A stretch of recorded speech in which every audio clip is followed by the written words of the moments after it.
Ang pag-ibig ay hindi isang damdamin. Ito ay isang desisyon. Kahit sino ay kayang mahalin ang nagmamahal sa kanila. Iyon ay natural. Iyon ay ligtas. Iyon ay madali.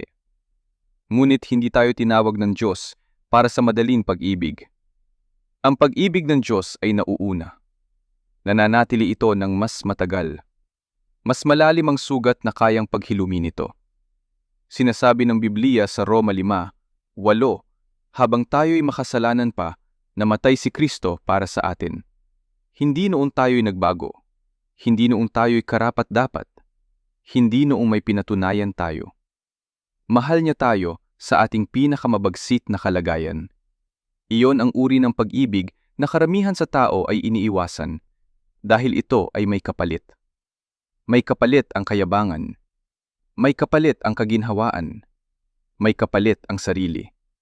At gayon paman, sabi sa unang Pedro 4:8 na tinatakpan ng pag-ibig ang napakaraming kasalanan. Hindi dahil hindi mahalaga ang kasalanan, kundi dahil mas mahalaga ang pagbabalik loob at pagkakaayos. Ang pag-ibig ng Diyos ay hindi naglalantad upang pahiyain. Ito ay sumasaklaw upang magpagaling. Ito ang pag-ibig na nilikha tayo para rito.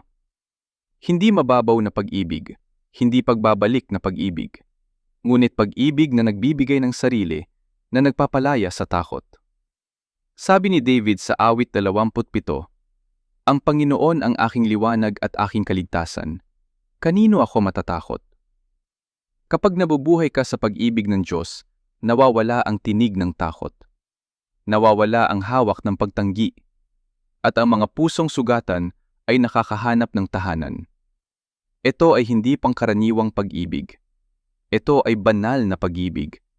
At ito ay nagbabago ng lahat.